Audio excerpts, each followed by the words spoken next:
नमस्ते साथियों, मैं प्रशांत परमार।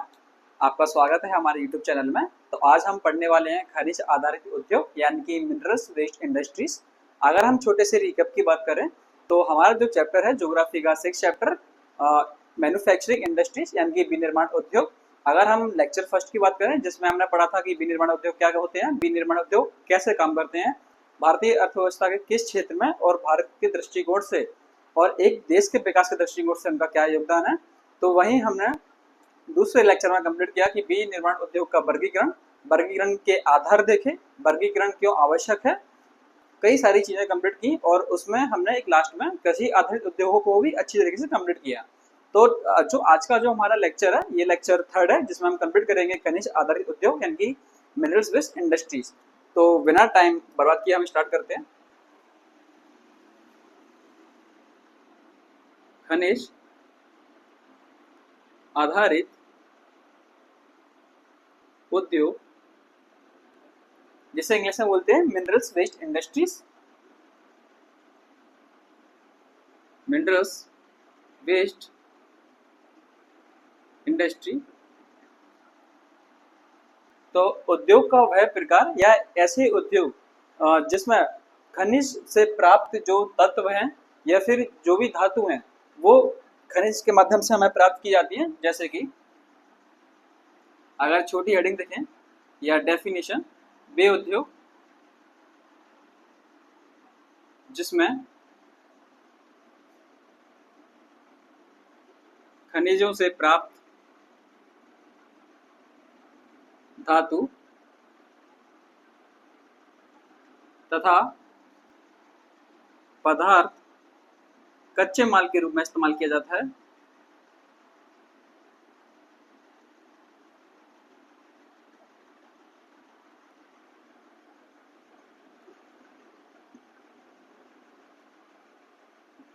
किया जाता है।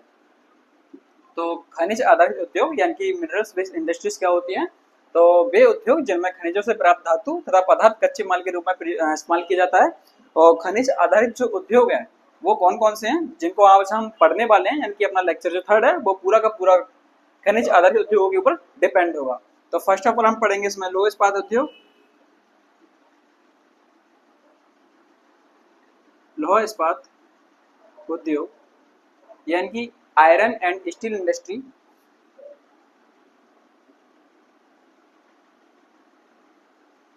Iron and steel industry. Second हम पढ़ेंगे इसमें एल्यूमिनियम, एल्यूमिनियम उद्योग।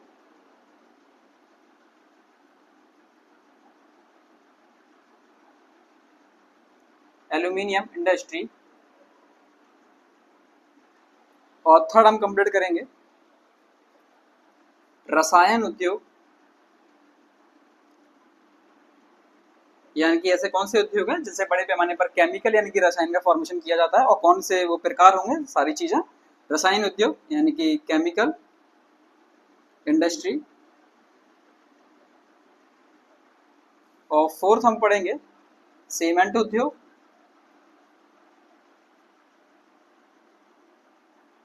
जिसे बोलेंगे सीमेंट ही बोलते हैं वैसे तो, सीमेंट इंडस्ट्री। हमारे एग्जाम के पॉइंट ऑफ व्यू से और सिलेबस के अकॉर्डिंग खनिज आधारित उद्योगों की जो मुख्य सूची है वो ये है: लौह इस्पात उद्योग, एल्यूमिनियम इंडस्ट्री, रसायन उद्योग और सीमेंट उद्योग यानी कि iron and steel industry, aluminium industry, chemical industry and cement industry को आज हम इस लेक्चर थर्ड में कवर करेंगे, जिससे खनिज आधारित उद्योग आज हमारे संपूर्ण के साथ में फिनिश हो जाए। अब ये उद्योग क्या है, कैसे काम करते हैं, कहाँ से कच्चा माल आता है, क्या इनकी प्रमुख विशेषताएं हैं, जो भी सारी चीजें होंगी हम इस लेक्चर में खत्म करेंगे। तो फर्स्ट ऑफ ऑल हम स्टार्ट करेंगे लोहा इस्पात उद्योग यानी कि आयरन एंड स्टील इंडस्ट्री। मैं आशा करता हूं कि विनिर्माण उद्योग के जो भी अभी तक फर्स्ट और सेकंड पार्ट आए हैं वो आपको अच्छे से समझ में आए होंगे। किसी भी प्रकार की अगर क्वेरी या डाउट या आपको नहीं समझ में आते हैं तो आप प्लीज कमेंट कीजिए, और अगर आपको वीडियो पसंद आती है तो शेयर भी कीजिए, ताकि मुझे भी थोड़ा सा मोटिवेशन मिलेगा पढ़ाने के लिए और मैं ये समझ पाऊँ कि मैं आपको जो पढ़ाता हूँ वो कैसा पढ़ाता हूँ। तो फर्स्ट ऑफ ऑल हम पढ़ेंगे यहाँ लौह इस्पात उद्योग।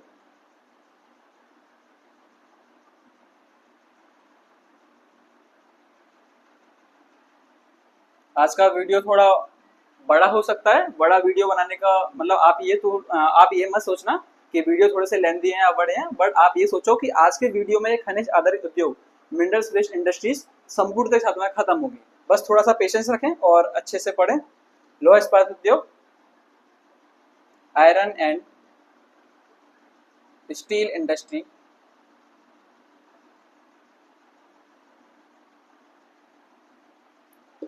तो लोहा इस्पात उद्योग का जो कच्चा माल है, समझते चले साथ साथ में, कच्चा माल है वो है लौह अयस्क।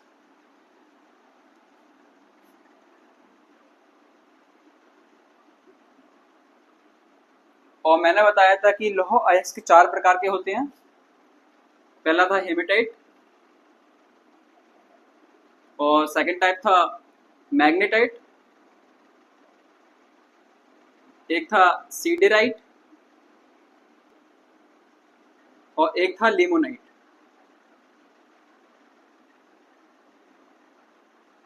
मुख्य लौह अयस्क जो लौह इस्पात उद्योग का कच्चा माल है, यह मुख्यतः 4 प्रकार का था: हेमेटाइट, मैग्नेटाइट, सीडेराइट और लिमोनाइट। सबसे मजबूत अगर लौह अयस्क देखें तो वो है मैग्नेटाइट, देन हेमेटाइट। लोहा प्रमुख कच्चा माल है इस इस्पात उद्योग का। मजबूत, टिकाऊ, ठोस और भारी धातु है।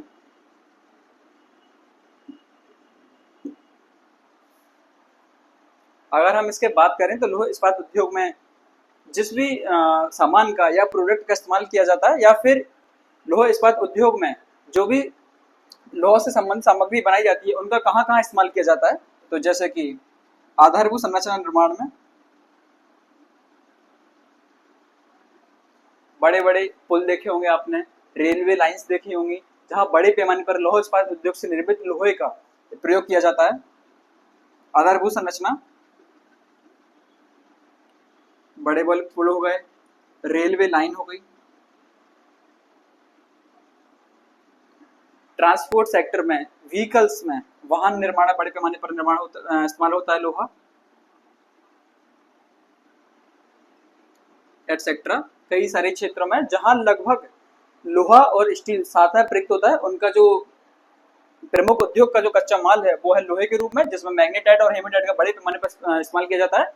और स्टील के साथ में ये जो लोहा इस्पात उद्योग के साथ में काम करते हैं, ताकि जो भी सामान बनाया जा रहा है वो मजबूत, कठोर और उसकी ड्यूरेबिलिटी यानी कि उसका जो टाइम पीरियड है वो बहुत लॉन्ग लास्टिंग हो। तो मुझे लगता है कि लोहा इस्पात उद्योग में जो कच्चा माल प्रयोग होता है वो लोहा अयस्क के रूप में प्रयोग होता है। लोहा अयस्क कुल 4 प्रकार का होता है: हेमेटाइट, मैग्नेटाइट, सीडराइट और लिमोनाइट। इन चारों को अच्छे से समझने के लिए जो मिनरल्स एंड एनर्जी रिसोर्सेज वाला जो लेक्चर है, आप उसको जरूर देखना। लौह प्रमुख कच्चा माल है इस उद्योग में। मजबूत, टिकाऊ, ठोस और भारी धातुओं का निर्माण किया जाता है। आधारभूत संरचना में पुल, रेलवे लाइन, वाहन निर्माण में, हमारे घरों में दरवाजे बनाने में, ऑफिस में खिड़कियां बनाने में, कई सारी जगह लोहा और स्टील का एक साथ में यूज हमें देखने को मिलता है। तो मुझे लगता है कि लोहा इस्पात उद्योग के बारे में जो प्रमुख कच्चा आधार माल है उसके बारे में संपूर्ण जानकारी है। अब हम ये देखते हैं कि भारत के प्रमुख लौह अयस्क उद्योग कौन कौन से हैं और कहाँ कहाँ अवस्थित हैं।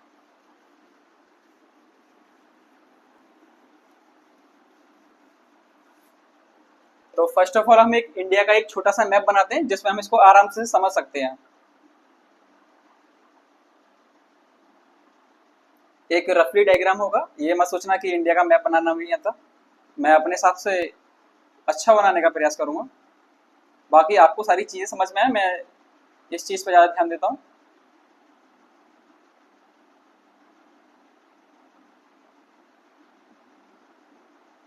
ये है हमारे 7 सेक्टर्स, और मुझे लगता है कि हमारे इतने इंडिया के मैप में एक काम हो जाएगा। तो एक है सलीम। हम बात कर रहे हैं प्रमुख लौह इस्पात उद्योग की, याद रखना। मैं लिख देता हूं यहाँ ताकि आप भूलो ना।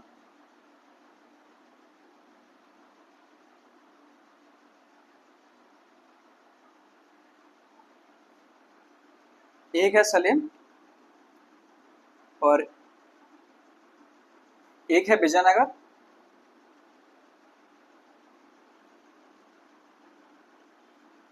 एक मिनट, यहाँ से नहीं, यहाँ से भद्रावती, ये विजयनगर और भद्रावती पड़ेंगे कर्नाटक राज्य में। और क्षमा चाहता हूँ, एक मिनट बस, थोड़ा सा ये केरल में थोड़ा सा भूल गया। और एक है सलीम प्रमुख लौह इस्पात उद्योग, ये पड़ेगा तमिलनाडु में। ये हमारा विशाखापट्टनम,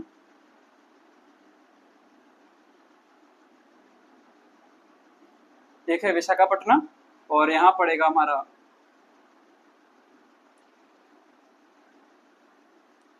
दुर्गापुर, और एक है ये वर्णपुरा,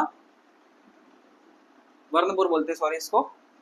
और एक पड़ेगा यहाँ भिलाई। अभी ये जो प्रमुख लौह इस्पात उद्योग है ये किन किन राज्यों में आते हैं, कब अवस्थित हुआ, ये सारी डिटेल्स मैं बताऊंगा। बस आप अभी पेशेंस रखिए, बस इतना अभी इनके नाम याद रखिए कि एक वर्णपुर है, एक है दुर्गापुर, दुर्गापुर, एक भिलाई, विशाखापट्टनम, सलेम, भद्रावती, विजयनगर, और एक है अपना यहाँ ये उड़ीसा का क्षेत्र है, यहाँ पड़ेगा अपन का राउरकेला,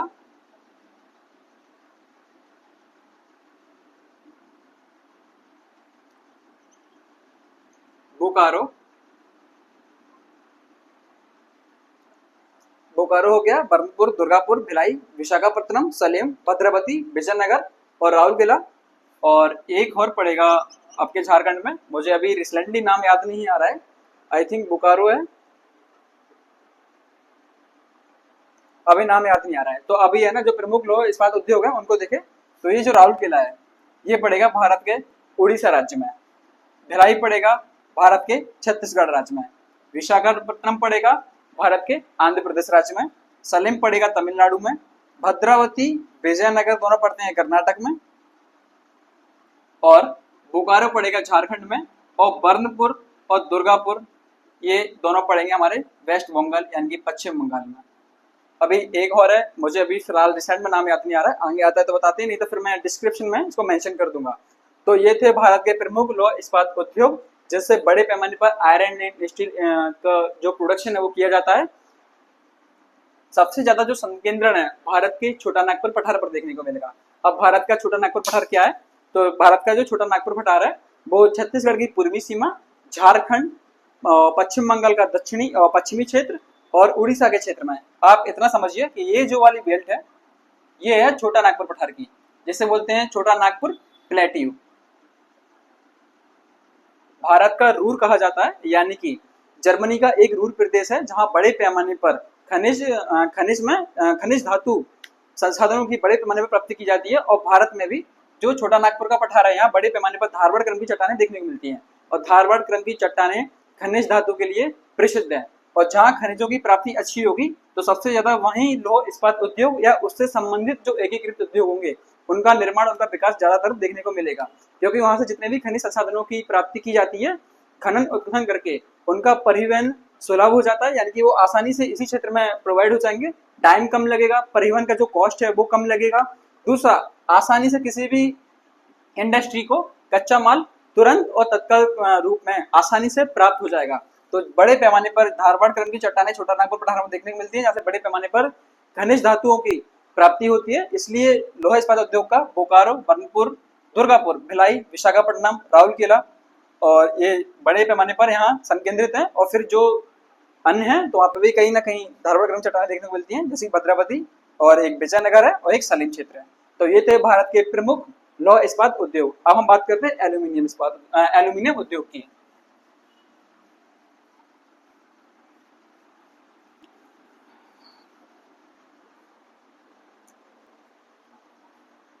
दूसरा है एल्यूमिनियम।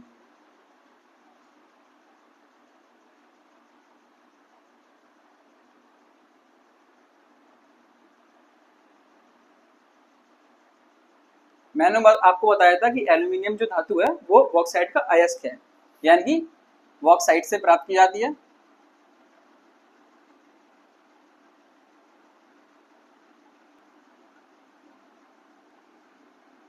बॉक्साइट से प्राप्त किया जाता है एल्यूमिनियम, यानी कि एल्यूमिनियम जो है बॉक्साइट का अयस्क है। अब इसका जो प्रोसेस है वो मैं आपको बताता हूँ। तो बॉक्साइट अयस्क से कैसे एल्यूमिनियम निकाला जाता है, तो जो उसका प्रोसेस है वो कहलाता है एल्यूमिनियम स्मेल्टिंग।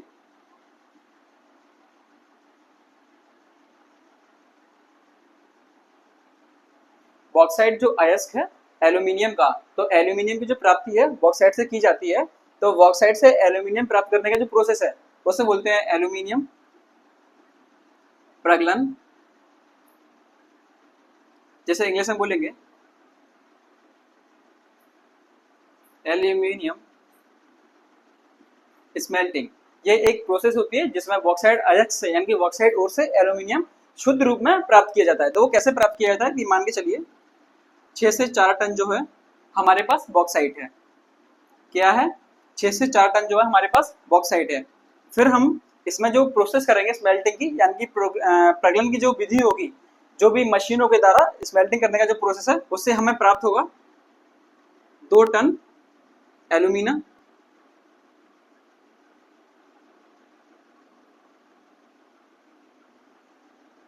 और फिर से जो आखिरी रिफाइन या फिल्ट्रेशन की जो प्रोसेस होगी उसमें हमें 1 टन शुद्ध एल्यूमिनियम प्राप्त होगा। तो ये जो फाइनल पूरी प्रोसेस है ये कहलाती है एल्यूमिनियम प्रगलन यानी कि एल्यूमिनियम स्मेल्टिंग। यानी कि जो बॉक्साइट है ये प्रमुख अयस्क है एल्यूमिनियम का। तो 6 से 4 टन पहले बॉक्साइट लिया जाता है, फिर आगे जो प्रोसेस और फिल्ट्रेशन करने की प्रोसेस होती है उसमें हमें 2 टन एल्यूमिना मिलेगा। क्या मिलेगा? एल्यूमिना। फिर इसकी फाइनल प्रोसेस में हमें प्राप्त होगा शुद्ध एल्यूमिनियम, और इसी पूरी प्रोसेस को बोलते हैं एल्यूमिनियम प्रगलन। तो मुझे लगता है कि इतना आपको समझ में आ गया होगा। एल्यूमिनियम एक मजबूत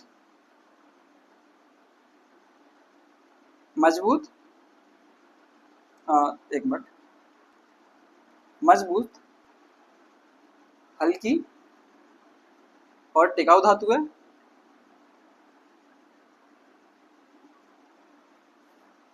सेकंड, अगर हम इसकी बात करें तो इसका जो प्रयोग है वो किया जाता है वाहन निर्माण में। आपने आज के जो सुपर लग्जरी कार्स हैं या लग्जरी कार्स में उसमें लोहे का प्रयोग ना करके आज एल्यूमिनियम की बॉडी या फिर एल्यूमिनियम का बड़े पैमाने पर उनमें निर्माण करने का जो इस्तेमाल किया जाता है।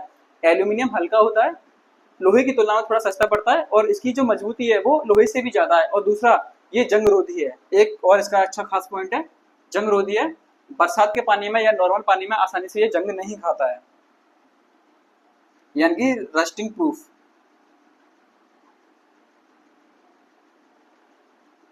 तो मुझे लगता है कि एल्यूमिनियम मजबूत, हल्की, टिकाऊ धातु है जो जंग रोधी है, यानी रस्टिंग प्रूफ है। वाहन निर्माण में इसका इस्तेमाल किया जाता है। दूसरा, इसका इस्तेमाल तार बनाने में किया जाता है। हमारे घरों में जो लाइट की वायर्स होती हैं, आपने देखा होगा जो खंभों पर बड़ी बड़ी लाइन बिछी रहती है, उन्हें बड़े पैमाने पर एल्यूमिनियम का प्रयोग किया जाता है, यानी कि वो जो तार होती हैं वो एल्यूमिनियम की होती हैं। तार निर्माण में एल्यूमिनियम का प्रयोग बर्तन बनाने में भी किया जाता है।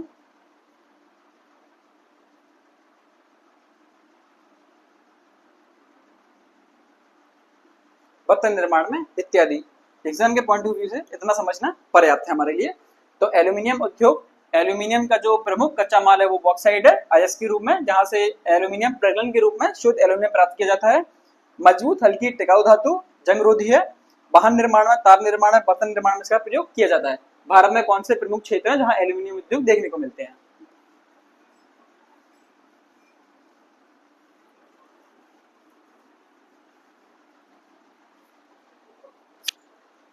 प्रमुख उद्योग क्षेत्र,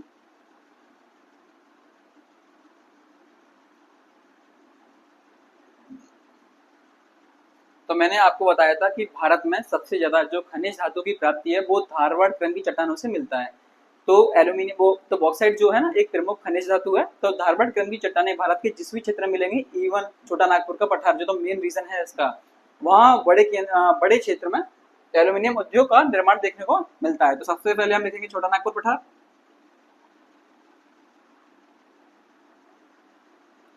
छोटा नागपुर प्लेट्यू जैसे बोलेंगे इंग्लिश में। सेकंड है महाराष्ट्र।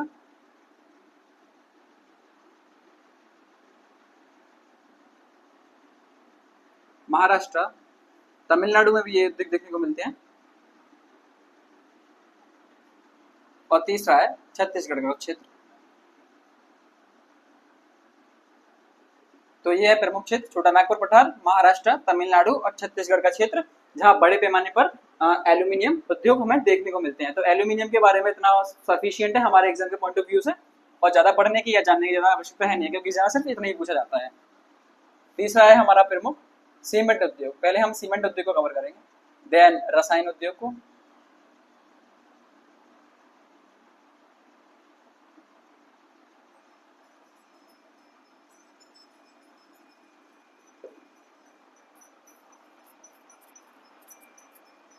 अगर हम बात करें सीमेंट उद्योग का जो कच्चा माल है वो है चूना पत्थर, दूसरा जिप्सम, और एक है सिलिका बालू। एक प्रकार की किस्म है सिलिका बालू। चूना पत्थर, जिप्सम और ये सिलिका बालू अपसादी चट्टानों में देखने को मिलते हैं, यानी कि भारत में प्राप्त होने वाली अपसादी क्रम की चट्टानें जिनमें बड़े पैमाने पर चूना पत्थर, जिप्सम और सिलिका बालू खनिज की प्राप्ति होती है, जहां डिपेंड करते हैं सीमेंट उद्योग। तो अपसादी चट्टानों से प्राप्ति, अपसादी क्रम की सेलों से प्राप्ति,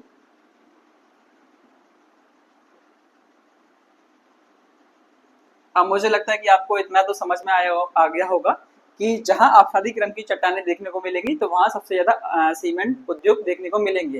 क्योंकि देखो मैं आपको एक चीज बताऊं, जब भी कोई इंडस्ट्री लगाई जाती है तो सबसे पहले एक चीज का ध्यान रखा जाता है कि उसका जो कच्चा माल है वो कहाँ से मिलेगा। तो जितनी भी इंडिया में इंडस्ट्री लगाई गई है, या मैं कहता हूँ कि किसी भी कंट्री में जब इंडस्ट्रियल एरियाज का प्लान किया जाता है, इंडस्ट्रीज लगाई जाती है, तो फर्स्ट ऑफ ऑल यही देखा जाता है कि हमारे पास में या हम जिस भी जगह इंडस्ट्री लगाने जा रहे हैं, कच्चा माल कितनी जल्दी आसानी से सस्ते रूप में गुणवत्तापूर्ण तरीके से हमारे पास सप्लाई हो जाए। तो भारत में जितने भी इंडस्ट्रीज एरियाज लगाए गए हैं, सब में कोशिश यही की गई है कि जितने भी उद्योग हैं वो अपने कच्चे माल के पास में या फिर जहां से कच्चे माल की प्राप्ति होती है उसी के नजदीकी एरिया में उस उद्योग को स्थापित किया जाए।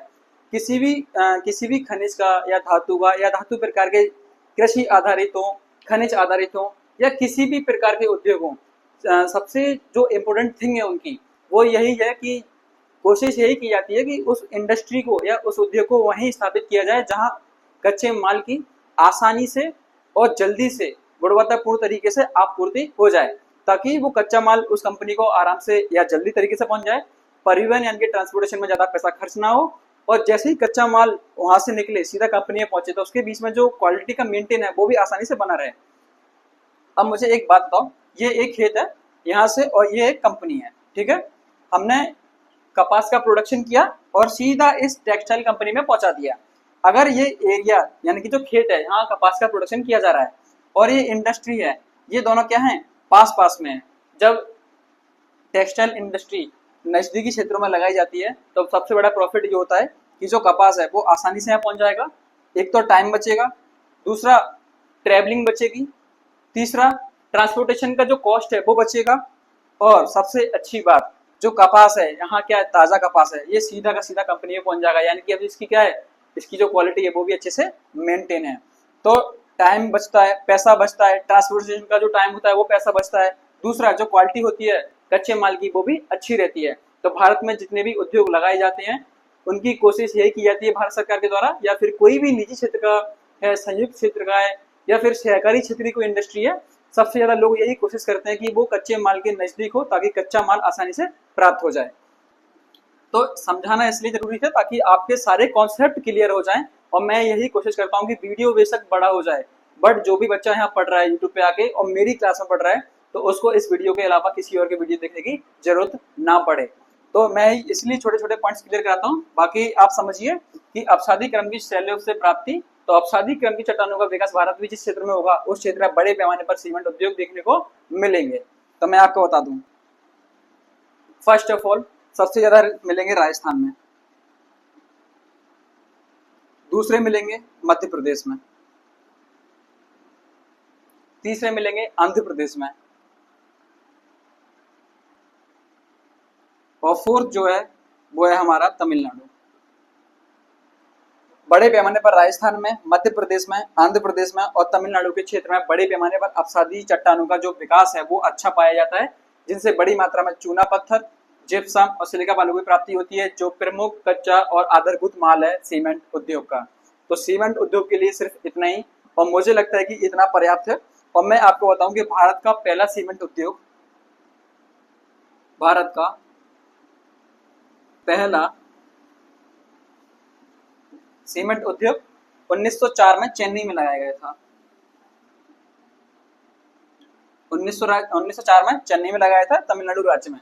ये था भारत का पहला सीमेंट उद्योग जो 1904 में स्टार्ट हुआ चेन्नई में, तमिलनाडु में। मध्य प्रदेश के प्रमुख सीमेंट उद्योग की बात करें तो वो है सतना, कटनी, रीवा, जबलपुर। ये भारत के, ये मध्य प्रदेश के प्रमुख राज्य हैं, सतना, कटनी, रीवा और जबलपुर, जहाँ बड़े पैमाने पर मध्य प्रदेश में सीमेंट उद्योग का संकेंद्रण है। तमिलनाडु में 1904 में शुरुआत हुई थी और फिर आजाद भारत के बाद में बड़े पैमाने पर इनका प्रसार हुआ। बस इतना ही पर्याप्त है। और मुझे लगता है कि आज का जो सबसे इम्पोर्टेंट और लास्ट है वो है हमारा रसायन उद्योग, जो इस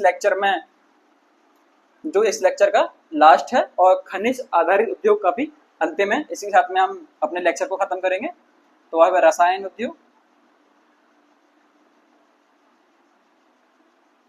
इन्हें बोलते हैं केमिकल इंडस्ट्रीज।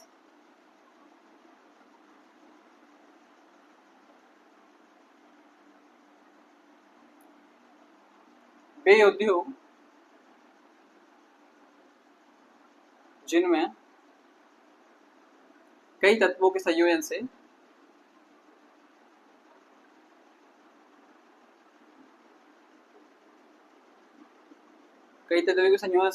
रसायनों का निर्माण किया जाता है।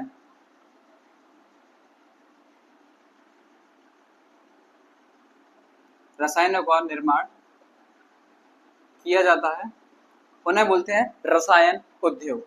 और रसायन उद्योग के जो प्रकार हैं वो हैं, एक मिलेगा हमें कार्बनिक रसायन उद्योग, और एक मिलेगा अकार्बनिक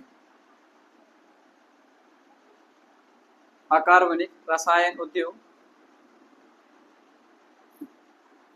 अब कार्बनिक रसायन उद्योग क्या होते हैं और अकार्बनिक रसायन उद्योग क्या होते हैं, तो मैं आपको बता दूं कि कार्बनिक रसायन उद्योग वे उद्योग होते हैं जिनमें हाइड्रोजन और कार्बन जैसे तत्व शामिल होते हैं। तो कार्बन प्लस हाइड्रोजन, जब कार्बन और हाइड्रोजन जैसे तत्व शामिल होते हैं तो उनसे जो उद्योग बनेंगे उन्हें बोलेंगे कार्बनिक रसायन उद्योग, कार्बनिक रसायन इंडस्ट्री।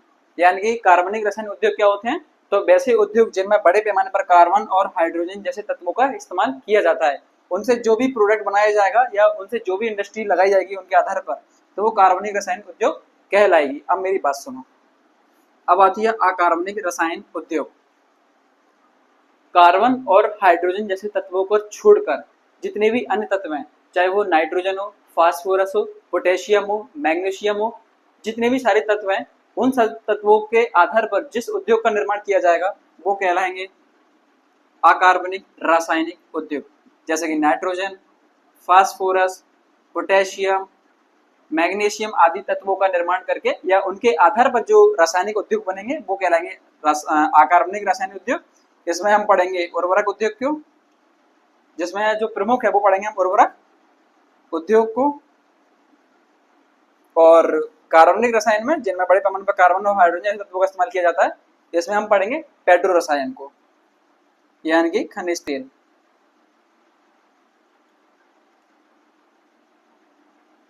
तो मुझे लगता है कि रसायन उद्योग कैसे होते हैं और उनके प्रकार के रूप में दो हैं, कार्बनिक और अकार्बनिक। कार्बनिक में हम पहले देखेंगे पेट्रो रसायन को और सेकंड देखेंगे हम उर्वरक उद्योग को, जो अकार्बनिक रसायन उद्योग की कैटेगरी में आएगा। तो फर्स्ट ऑफ ऑल हम कवर करते हैं और इस लेक्चर को संपूर्णता के साथ में खत्म करते हैं। आपके लिए भी वीडियो बहुत ज्यादा बड़ा हो रहा है, जिससे आपका भी टाइम बच जाए। फर्स्ट ऑफ ऑल है पेट्रो रसायन। एक मिनट मैं पेन चेंज कर लेता हूँ।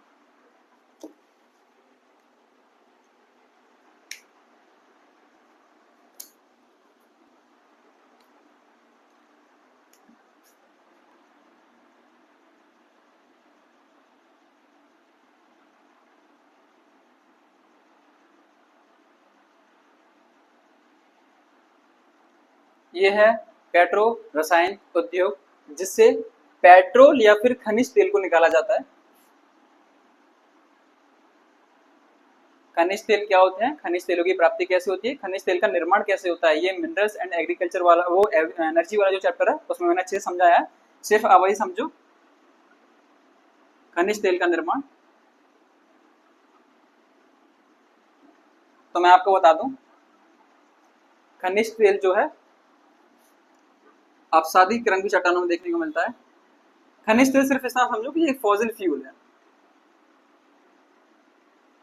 क्या है, फॉसिल फ्यूल है, यानी कि जीवाश्म ईंधन है। अब ईंधन से ही क्लियर हो रहा होगा कि ईंधन किस जगह पे यूज होता है और कितनी बड़ी मात्रा में यूज हो रहा है इंडिया में। जीवाश्म ईंधन है। जीवाश्म ईंधन का जो निर्माण है वो जीव जंतुओं के सड़े गले अंश और पेड़ पौधों से जो प्राप्त अंश है उनसे होता है, और ये जो जीवाश्म ईंधन है इनकी प्राप्ति होती है अपसादीकरण की चट्टानों में, अपसादी सेलों से प्राप्ति।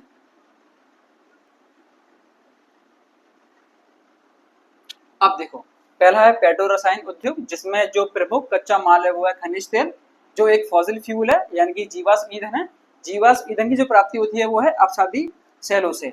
जीवाश्म ईंधन का निर्माण कैसे होता है, तो जीव जंतुओं के सड़े गले अंश या पेड़ पौधों के सड़े गले अंशों से जो भी हमें फाइनल सेडिमेंट प्राप्त होता है वो एक लंबे टाइम बाद जीवाश्म ईंधन में बदल जाते हैं। ऐसा समझो कि प्राचीन काल में जब कभी भी पृथ्वी पर भौगोलिक हलचल हुई होगी बड़े पैमाने पर, तो कई सारे जीव जंतु या पेड़ पौधे चट्टानों के नीचे दब गए, सागरी क्षेत्र में चले गए या मरुस्थलीय क्षेत्र में नीचे दब गए, तो जो आगे केमिकल रिएक्शन या फिजिकल रिएक्शन के बाद में एक लंबे समय बाद में जीवाश्म ईंधन में बदल जाएंगे, जो अपसादी सेलों से हमें प्राप्त होते हैं। तो खनिज तेल जो है पेट्रो रसायन का प्रमुख कच्चा माल है, तो फॉसिल फ्यूल के रूप में प्राप्त होता है, जो अपसादी सेलों से हमें प्राप्ति होती है। तो ब्लीचिंग के रूप में, रंजक के रूप में, गाड़ियों के ईंधन के रूप में इनका बड़े पैमाने पर इस्तेमाल होता है। सिर्फ इतना समझो कि पेट्रो रसायन उद्योग क्या होते हैं, इनका प्रमुख कच्चा माल क्या है और जीवाश्म ईंधन इनके अपसादी सेलों से प्राप्त होते हैं। इतना हमारे एग्जाम के पॉइंट ऑफ व्यू से संबंधित पर्याप्त है। और भारत में जहाँ कहीं भी अपसादी सेलों का निर्माण अच्छे खासा देखने को मिलेगा, वहां बड़े पैमाने पर पेट्रो रसायन उद्योग हमें स्थापित मिलेंगे, चाहे वो गुजरात हो, महाराष्ट्र हो,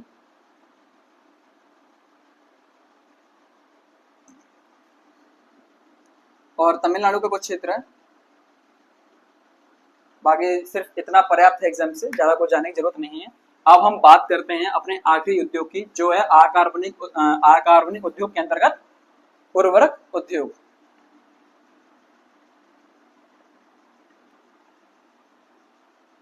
तो सबसे पहले बात करते हैं कि उर्वरक क्या है।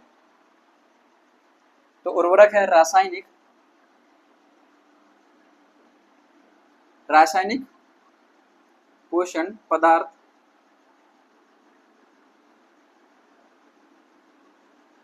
जिसका इस्तेमाल बड़े पैमाने पर कृषि क्षेत्र में किया जाता है।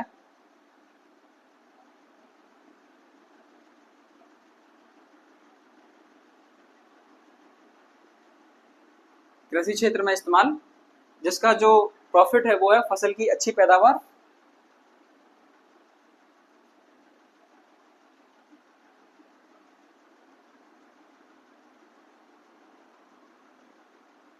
तो यह है कि उर्वरक उद्योग, यानी कि उर्वरक क्या है उसमें, तो रासायनिक पोषण पदार्थ, जो रासायनों कई सारे रसायनों के निर्माण से बना है, तो इसलिए हम इसको बोलते हैं रासायनिक पोषण पदार्थ। कृषि क्षेत्र में इस्तेमाल किया जाता है जिससे हम फसल की जो अच्छी पैदावार है वो प्राप्त कर सकें। तो उर्वरक उद्योग, तो उर्वरक उद्योग में प्राप्त होने वाले रसायन कौन कौन से हैं उनको देखते हैं हम। उनके आधार पर इसका कई सारे रूप में वर्गीकरण देखा जाता है। एक होता है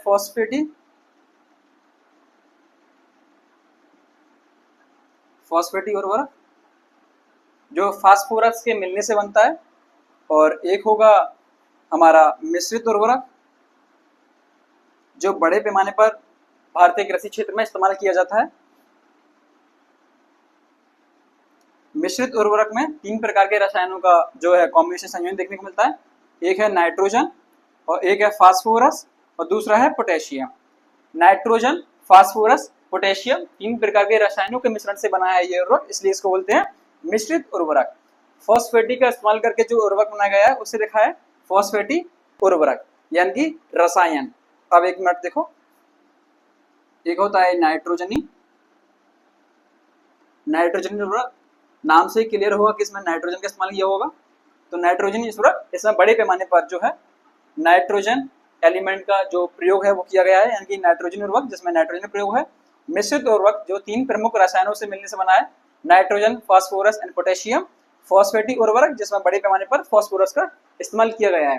भारत में एक अच्छे खासे विकास के रूप में रसायन उद्योग का जो है विकास हुआ है। अगर हम रसायन उद्योग की बात करें,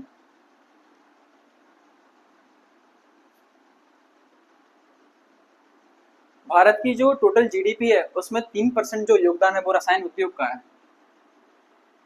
टोटल जीडीपी ऑफ इंडिया, उसमें अकेले जो 3% जो योगदान है वो रसायन उद्योग का है। तो आप समझ सकते हो कि भारत में बड़े पैमाने पर रसायनों का प्रयोग किया जा रहा है। अब भारत में बड़े पैमाने पर रसायनों का प्रयोग क्यों किया जा रहा है?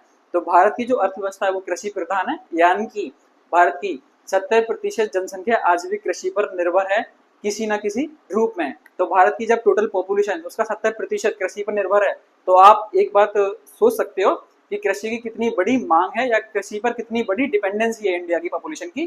तो कृषि क्षेत्र का ज्यादा होने के कारण बड़े पैमाने पर रसायन का उपयोग किया जाता है, इसलिए रसायनों का इस्तेमाल करते करते उद्योग का रूप ले लिया, तो रसायन उद्योग का विकास हुआ। रसायन उद्योग की जो पूरी भागीदारी है टोटल जीडीपी ऑफ इंडिया में वो है कुल 3%, यानी कि जो भारत की कुल सकल घरेलू उत्पाद है उसमें 3% अकेले किसका योगदान है? रसायन उद्योग का। इतनी बड़ी इंडस्ट्री है। इंडिया थर्ड लार्जेस्ट है, भारत जो है थर्ड लार्जेस्ट है प्रोडक्शन ऑफ उर्वरक, यानी कि उर्वरक बोले तो न्यूट्रिशन।